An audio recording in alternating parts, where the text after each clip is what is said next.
Mark Cuban spars with Riley Gaines over Harris's handling of the border crisis. Dallas Mavericks owner Mark Cuban used his X platform Friday to respond to 24-year-old former college swimmer and conservative activist Riley Gaines over criticisms of Vice President Kamala Harris's handling of the southern border. Immigration and Customs Enforcement, ICE, released data to lawmakers Friday, revealing that tens of thousands of illegal immigrants with sex offenses and homicide convictions have crossed the border into the U.S. under the Biden-Harris administration. These include 13,099 convicted of homicide and 15,811 of sexual assault. Cuban, who has been a staunch advocate for Harris, Joe Biden in 2020, and Hillary Clinton in 2016, has defended the VP's record on the border. Cuban even said he thinks the actions she has taken to reduce the flow of illegal migrants across the southern border have actually worked, in a recent CNBC interview. Gaines called out Cuban for his praise of the vice president in a post on X Friday. "We might have different standards for what qualifies as a good job, but I don't think the illegal entrance of 15,000 plus rapists, 13,000 plus murderers, and 320,000 missing children fits the bill." Gaines, the host of Outkick's Gaines for Girls podcast, wrote. Gaines's reference to the 320,000 missing children is from another report from the Department of Homeland Security, released October 21, that revealed the Biden-Harris administration has lost track of that number of migrant children who crossed the border without parents. Cuban responded to Gaines in his own X post just 90 minutes later. Cuban admitted the current administration waited too long to fix the border. But he then criticized Trump for his promise to carry out the largest mass deportation in American history if elected. "I have said many times they waited too long to fix the border. The good news is that the latest crossing numbers are lower than Jan 21st and staying near 1,500 a day," Cuban wrote, along with screenshots of 2 articles covering a statistical reduction in illegal border crossings. And the VP has been clear she will sign the bipartisan border bill. It's a fair argument to criticize them for waiting too long, but you also have to acknowledge that they are now having success. Which leads to the question of deportations. The Republican nominee says he is going to deport the 21 million people here illegally. He hasn't said how he will do it. Cuban referenced a border bill that Senate Democrats failed to pass through Congress in May, when all but one Republican senator, along with 6 Democrats, voted to block it.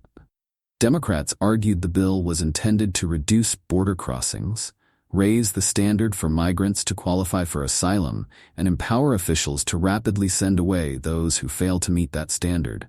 It would give the president power to shut down the border if migration levels exceed certain thresholds. But concerns about the bill were raised with earlier drafts, having the border provisions attached to funding for Ukraine and Israel. Gaines responded to Cuban's defense of his praise for Harris in another X post Friday evening, discrediting the statistics Cuban offered and slamming the border bill. "They're flying in illegal immigrants and dropping them into the heartland of America, often in places we don't even know about," Gaines wrote. "The bipartisan border bill is a Trojan horse. The first time it was voted on, it included funding for Ukraine. She campaigns on securing the border, acknowledging, indirectly, the problems that have been created under the Biden-Harris admin. She's been in the White House for 3.5 years. Why not take action now?" Gaines also called out Cuban for not addressing the 320,000 missing children statistic she mentioned in her first post. Cuban had not responded to Gaines again at the time of publication. Cuban's defense of Harris and Democrats has ramped up in recent weeks. He has done several interviews endorsing the VP in the upcoming election, making statements that have raised eyebrows from conservative voters. Cuban has suggested Trump is a socialist, and even said he believes the mainstream media leans right in a recent CNBC interview. Earlier this year, when Biden was still the presumptive Democratic nominee, Cuban went so far as to say he would vote for Biden over Trump, even if Biden was being given his last rites. If they were having his last wake, and it was him versus Trump, and he was being given last rites, I would still vote for Joe Biden, Cuban told Bloomberg News in March.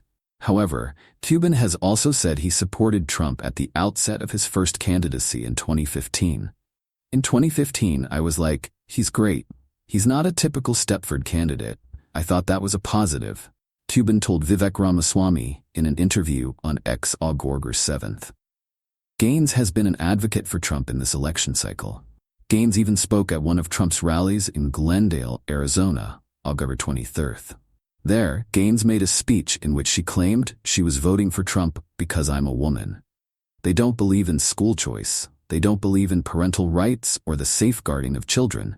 They don't believe in freedom unless it's the freedom to have an abortion or chemically and surgically castrate children, she said. You have one ticket that knows what a woman is and has vowed to take decisive action at protecting our sex-based rights, compared to the other ticket that thinks men can become pregnant and that tampons belong in boys' bathrooms. Harris will make a rare visit to the southern border in Arizona as she seeks to blunt criticism from former President Trump on the matter and renews her call for the bipartisan border bill. Conservatives were not swayed by the visit. Border czar Kamala Harris has had nearly 4 years to protect America and failed, R.J. Hallman, president of the National Immigration Center for Enforcement, NICE, told Fox News Digital in response to the data. She is allowing tens of thousands of murderers and rapists to roam free. She puts criminals first and the safety and security of you and your family last,